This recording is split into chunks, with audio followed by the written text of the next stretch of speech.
Die Geschichte, um die es sich handelt, beginnt im Gebirge, in Seebühl. Kennen Sie eigentlich Seebühl? Das Gebirgsdorf Seebühl? Nein? Seebühl am Bühlsee? Wirklich nicht? Sonderbar, höchst sonderbar.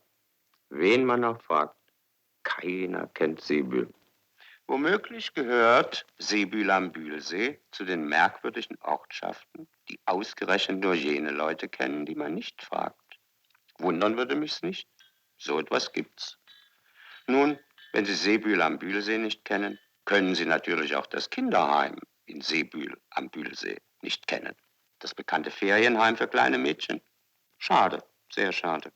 Aber es macht nichts. Kinderheime ähneln einander wie 4 Pfund Brote oder Hundsfeilchen. Wer eins kennt, kennt sie alle. Und wer an ihnen vorüberspaziert, könnte denken, es seien große Bienenstöcke. Es summt von Gelächter, Geschrei, Getuschel und Gekicher. Freilich abends. Da setzt sich zuweilen der graue Zwerg Heimweh an die Betten und zählt die Kindertränen ringsum zusammen. Die Geweinten und die Ungeweinten. Aber am Morgen ist der Zwerg Heimweh, hast du nicht gesehen, verschwunden. Dann klappern die Milchtassen, dann plappern die kleinen Mäuler wieder um die Wette. Wollt ihr wohl nicht solchen Krach machen? Nun also, ihr Bande. Tja, und dann? Dann rennen die Bademätze rudelweise in den Bühlsee hinein, in den kühlen, freundlichen See.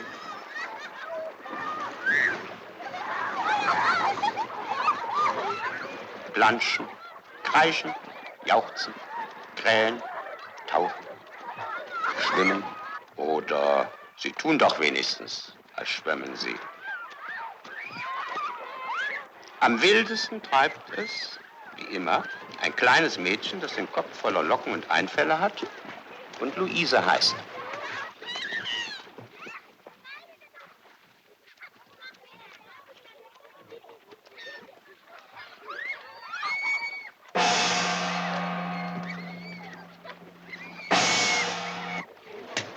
Kommt, Kinder, schnell heraus, so mit euch!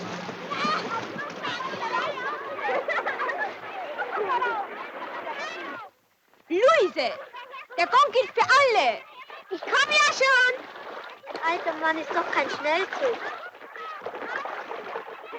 Fräulein Ulrike treibt ihre schnatternde Herde in den Stall, ins Haus.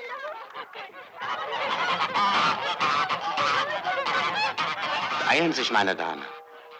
Heute wird noch pünktlicher als sonst gegessen. Am Nachmittag kommen doch die Neuen. Es ist so still geworden, dass man nicht stören möchte. Aber was hilft's? Unsere Geschichte geht auch in der Stille weiter.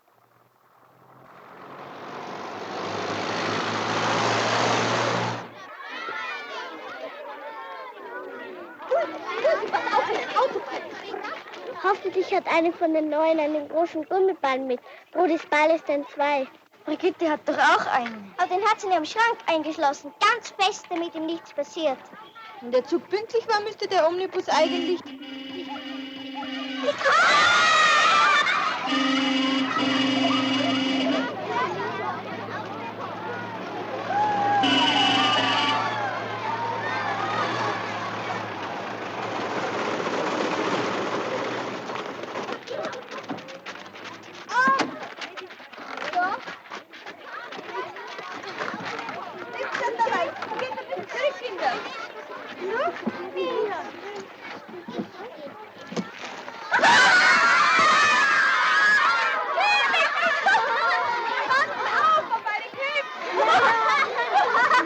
Danke vielmals.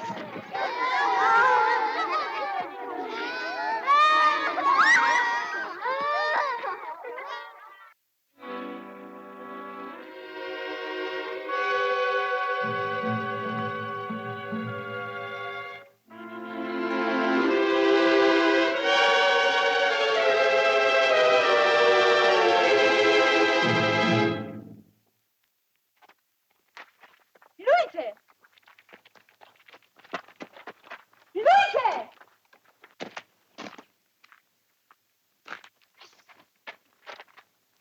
Kinder, helft einander beim Tragen und kommt ins Haus herein, ja?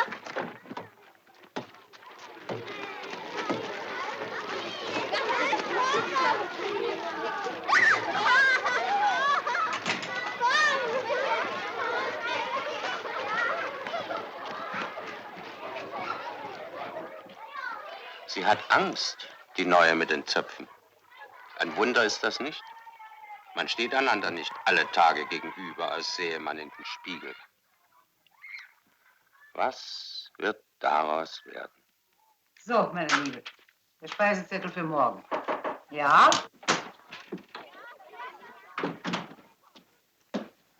Die Neuen sind vollzählig und gesund eingetroffen. Freut mich, Dankeschön, Ulrike. Ja, dann ist noch eins, Frau Muthesius. Nämlich? Es handelt sich um Luise Palfi, sie wartet vor der Tür. Also herein mit dem Fass. Was hat sie denn schon wieder ausgefressen? Diesmal nichts. Es ist bloß... Ja. Kommt herein, ihr beiden. Nur keine Angst.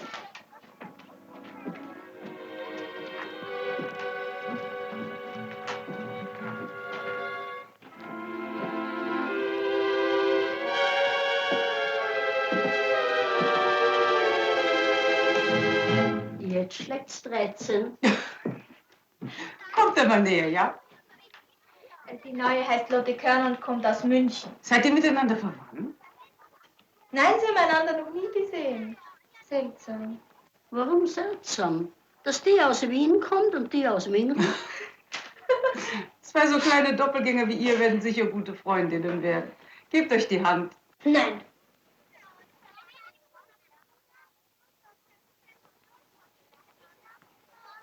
Ihr könnt gehen.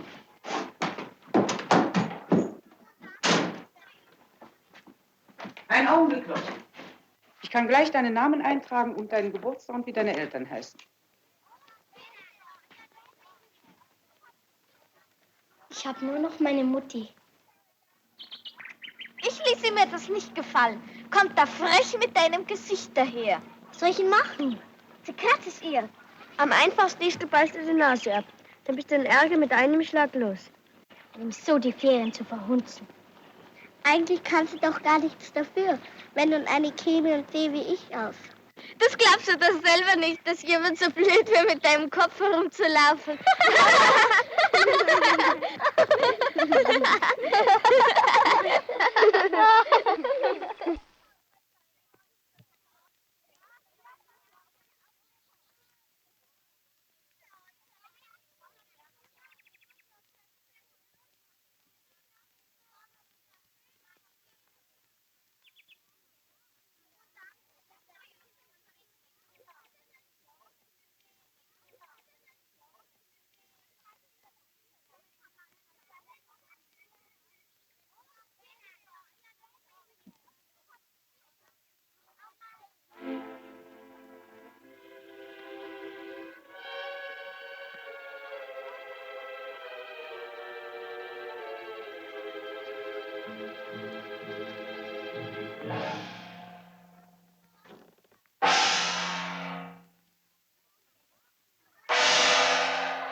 Wir wollen beide nebeneinander setzen. Wie Sie wünschen. Vielleicht hilft eine Radikalkur. Ja. Trude, du setzt dich neben Hilde Sturm. Warum? Wo ich doch Luises Klassenkameradin bin. Also keine Widerrede, ja? Hm?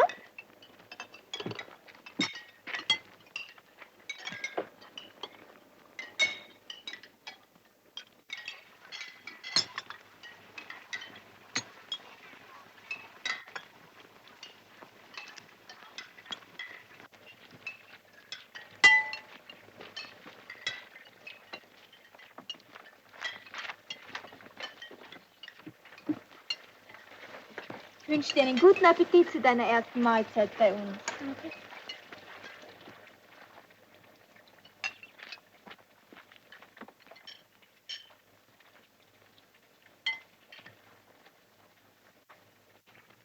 Kein Kind isst, alle starren zu den Zweien hinüber. Hat denn niemand Hunger?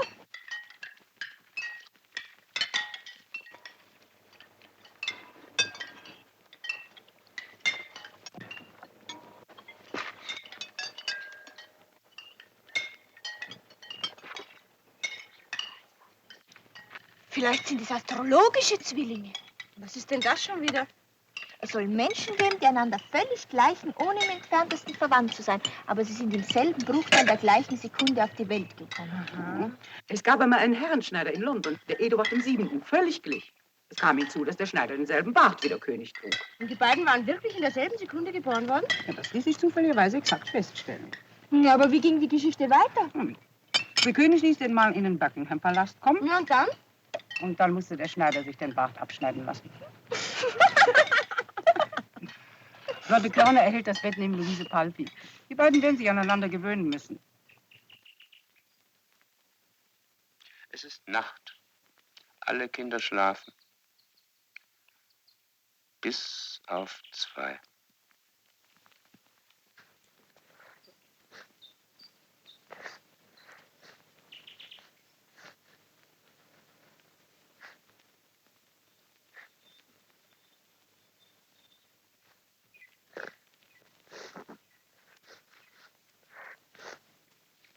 Was hatte die Mutter in München beim Abschied gesagt?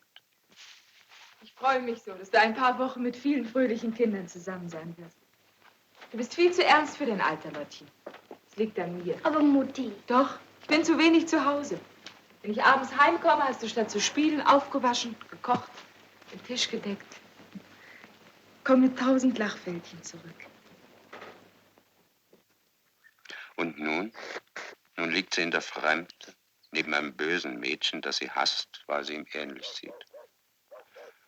Da soll man Lachfältchen kriegen.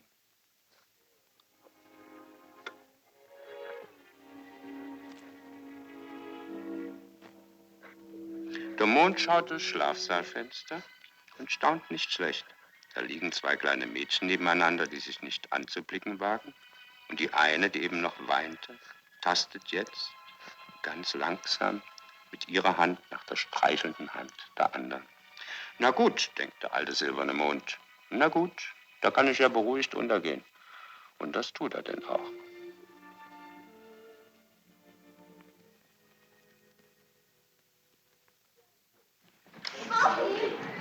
Besaß nun der nächtliche Waffenstillstand zwischen den beiden Wert und Dauer, obwohl er ohne Verhandlungen, heimlich und stumm geschlossen worden war? Ich möchte schon glauben. Aber vom Waffenstillstand zum Frieden ist ein weiter Weg, auch bei Kindern.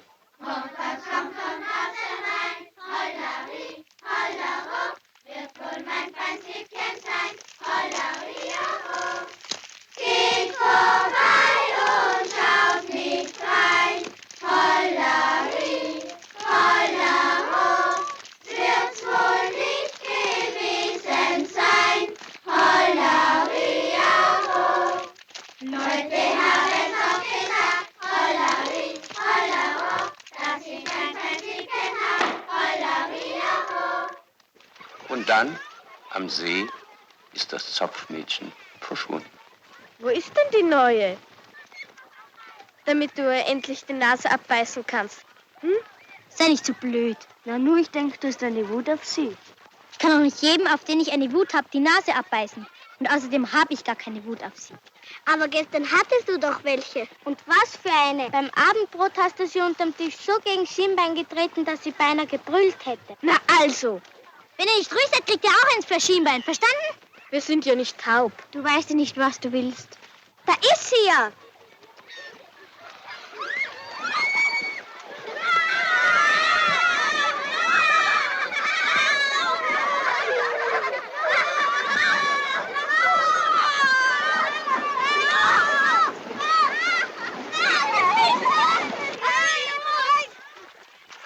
So, jetzt klettere hinein und beiß ihr die Nase ab.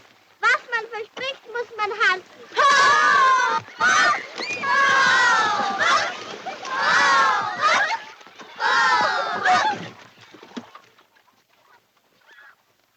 Ach, das arme kleine Näschen. Na, jetzt bald? Sofort, meine Damen. Auf geht's.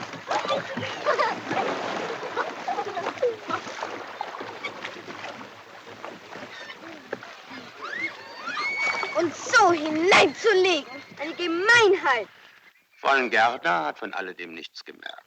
Sie tut, was sie immer tut. Sie liest. Auf jeder Seite ist mindestens 12-mal von Liebe die Rede. Jetzt denkt sie an Herrn Rademacher, den Diplom-Ingenieur, der bei ihrer Tante zur Untermiete wohnt. Rudolf heißt er. Sie denkt an ihn und seufzt. Ach, Rudolf.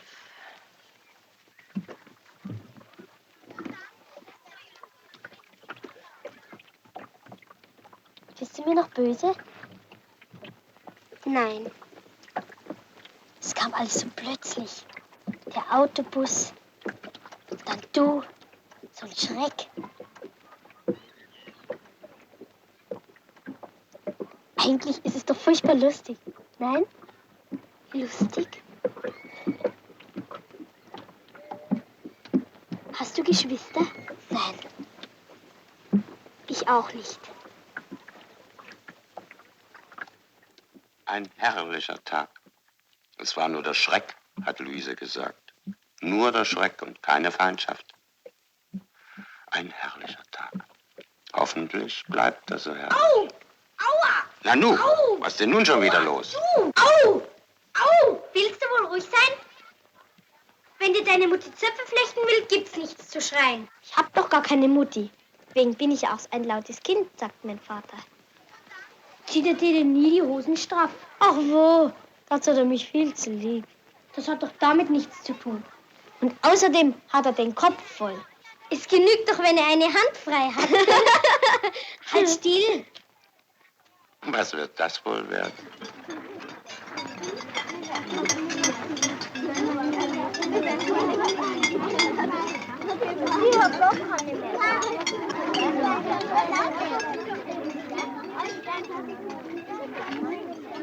Die neue.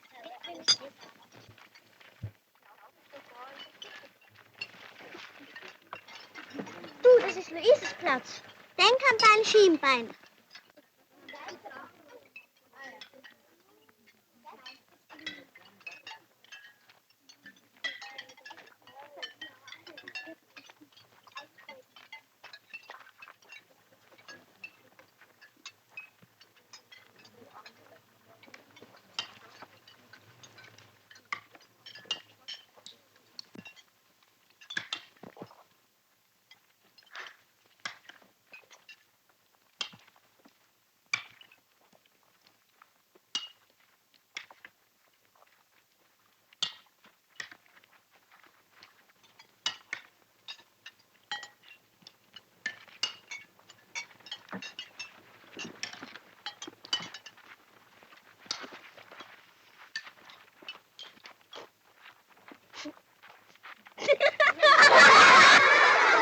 Was ist denn hier los?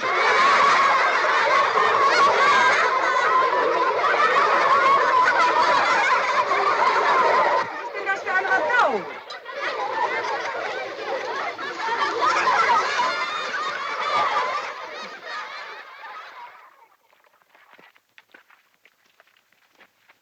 Na, da soll sich einer auskennen. Zweimal dasselbe Kind. Raus mit der Sprache. Wer von euch beiden ist wer? Das verraten wir nicht. Was sollen wir denn dann machen? Ich weiß. Helinchen. Trude geht doch mit Luise in die gleiche Klasse. Ja. Trude muss es herauskriegen. So ist es. Du bist unsere letzte Hoffnung, Trude. Ans Werk, Fräulein Salomo.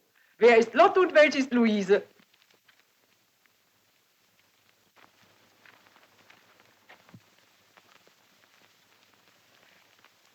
Au! Das war Luise. Große Geister stört das alles nicht. Fräulein Gerda wird noch lesen, wenn die Welt untergeht, falls sie untergeht. Vorher hat Fräulein Ulrike angeregt, soll sich die doppelte Lotte erst einmal fotografieren lassen. Zur bleibenden Erinnerung und um Fotos nach Hause zu schicken. Da wird man Augen machen. Fast so groß wie Herr Jakob Hoflacher. Sacre, sacre. So, ihr zwei. Die dritte und letzte Aufnahme. Bitte recht freundlich. Ich zähle bis 3. Achtung. 1, 2, 3. Danke, die Damen. In 8 bis 10 Tagen kommt's vorbei, fragen, wie weit es mit den Aufnahmen ist. Wiedersehen. Grüß Gott. Weißt du was? Mach ein paar Glanzabzüge extra und schick sie an eine Illustrierte. Sowas interessiert immer. Wenn ich nicht arbeite, ist dir nicht wohl. Hm? Aber Auf dem Heimweg sind die beiden eingekehrt. Luises Vater hat Taschengeld geschickt. Es ist heiß und Hitze macht durstig. Ist dein Vater schon lange tot? Ich weiß nicht. Mutti spricht nie von ihm und fragen will ich nicht. Ich kann mich an meine Mutti gar nicht mehr erinnern. Früher stand auf Vatis Flügel ein Bild von ihr. Einmal kam er dazu, ich es mir anschaute und am Tag drauf war es fort. Er hat es wahrscheinlich in einen Schreibtisch eingeschlossen.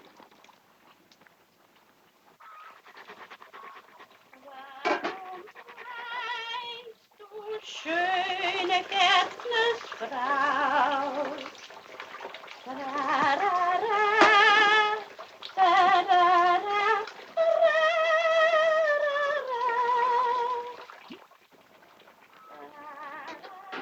Bist du auch 10 Jahre alt?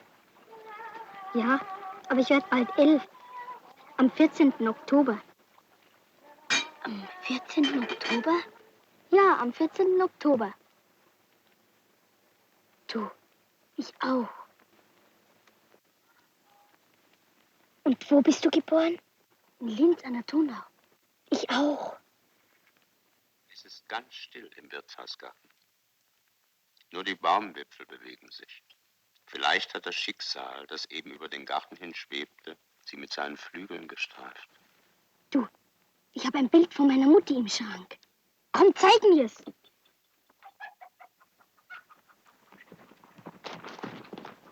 Ja, was wäre denn das für ein Neumod?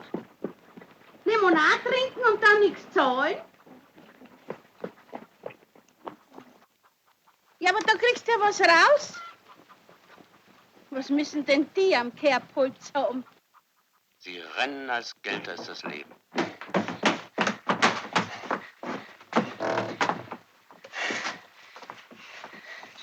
Selbe Bild. Meine Mutti. Unsere Mutti. Frau Muthesius, ich kann es nicht für mich behalten. Ich muss mich Ihnen anvertrauen. Was drückt Ihnen denn das Herz ab, meine Liebe? Es sind gar keine astrologischen Zwillinge. Der englische König und der Herrenschneider? Nein. Lotte Körner und Luise Balfi. Ich habe im Aufnahmebuch nachgeschlagen, sie sind am gleichen Tag in derselben Stadt geboren. Ja, das kann doch kein Zufall sein. Gewiss nicht. Ja, und? Ja, was geschieht jetzt? Nichts. Nicht? Nichts. Falls Sie den Mund nicht halten sollten, werde ich Ihnen beide Ohren abschneiden, meine Gute. Kein Aber. Die Kinder ahnen nichts. Sie haben sich fotografieren lassen, Sie werden die Bilder nach Hause schicken und wenn sich die Fäden dadurch entwirren, gut. Aber Sie und ich, wir werden uns hüten, Schicksal zu spielen. Ich danke Ihnen für Ihre Einsicht, meine Beste. So, und jetzt schicken Sie mir bitte die Köchin.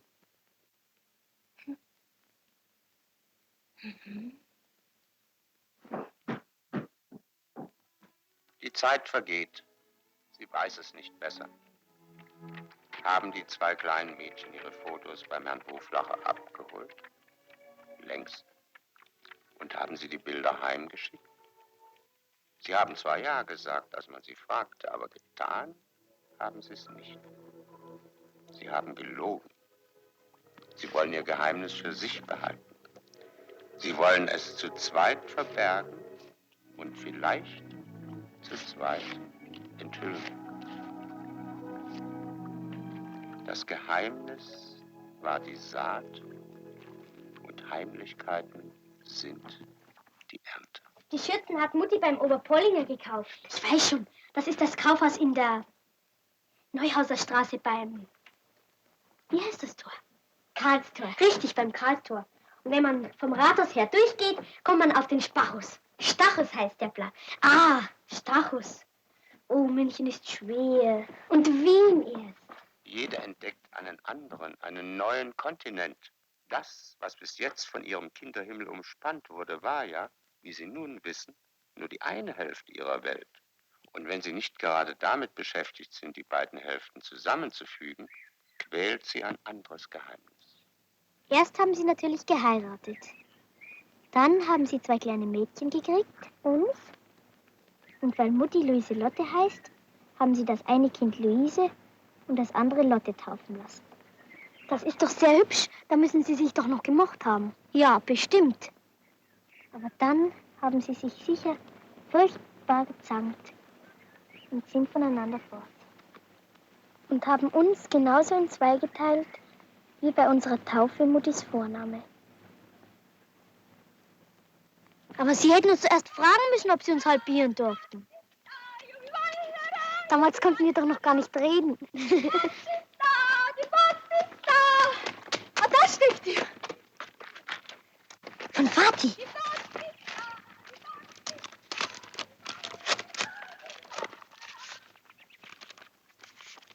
Das ist er.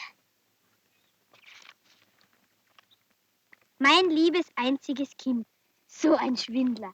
Einziges Kind. Wo doch genau weiß, dass er Zwillinge hat. Na, warte. Erst wollte ich dir ja ein Bild schicken, wo ich als nackiges Baby auf einem Eisbärenfell liege. Aber weil du schreibst, es müsse ein funkel-nigel-nagelneues Bild sein, bin ich gleich zum Fotografen gestürzt und habe mich von ihm knipsen lassen. Sonst habe ich ihm gesagt, er kennt mich meine Tochter nicht wieder, wenn ich sie von der Bahn abhole. Wie lustig er schreibt. Und dabei sieht er so ernst aus. Wahrscheinlich hat er sich geniert zu lachen. Vor anderen Leuten macht er immer ein strenges Gesicht. Aber wenn wir allein sind, kann er sehr komisch sein. Und ich darf das Bild wirklich behalten? Ja, natürlich. Deswegen habe ich mir es doch schicken lassen.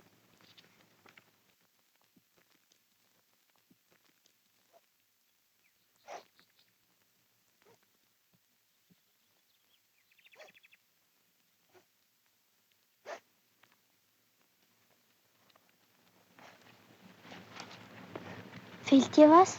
Meine Eltern lassen sich scheiden. So eine Gemeinheit. Da schicken sie dich in die Ferien und dann tun sie sowas hinter deinem Rücken. Und warum? Papa liebt, glaube ich, eine andere Frau.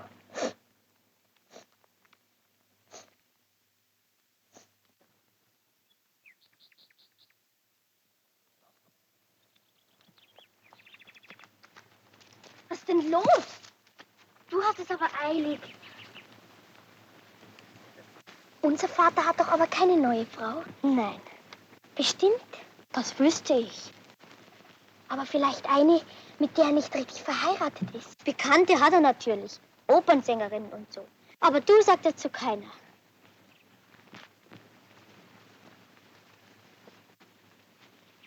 Und wie ist das mit Mutti? Hat Mutti einen guten Freund? Mutti sagt immer, sie hat mich und ihre Arbeit, sonst will sie nichts vom Leben. Warum sind sie denn dann geschieden? Warum ist Vater in Wien und Mutti in München? Warum haben sie uns halbiert? Warum haben sie nie gesagt, dass jede von uns ein Zwilling ist? Mutti hat dir verschwiegen, dass Vati lebt. Er hat mir verheimlicht, dass Mutti lebt. Schöne Eltern haben wir, was? Na, warte. Wenn wir den beiden die Meinung sagen, die werden staunen. Aber das dürfen wir doch gar nicht. Wir sind ja nur Kinder. Nur?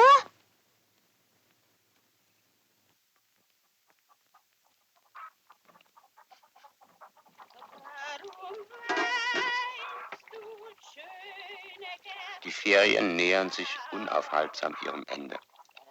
Und die Locken und Zöpfe, so nennt man Luise und Lotte seit einiger Zeit, die Locken und Zöpfe haben sich von den anderen immer gründlicher abgeschlossen. Sie tun sehr geheimnisvoll, als führten sie etwas im Schilde. Aber was? Am liebsten mag Mutti Nudelsuppe. Nudelsuppe mit Rindfleisch. Rindfleisch? Das Rindfleisch holst du bei Metzger Huber. Metzger Huber. Ein halbes Pfund Querrippe. Halbes Pfund Querrippe. Nicht zu fett, schön durchwachsen. Nicht zu fett.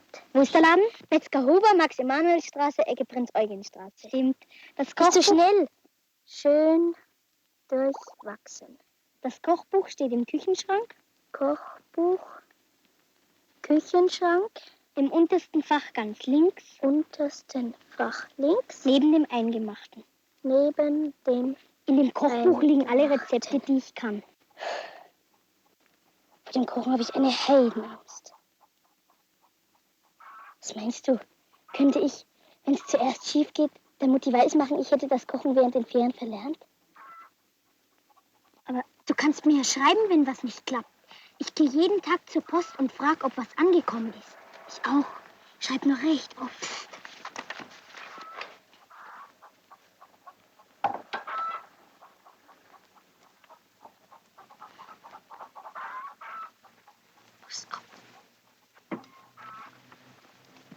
Da drüben ist schattiger.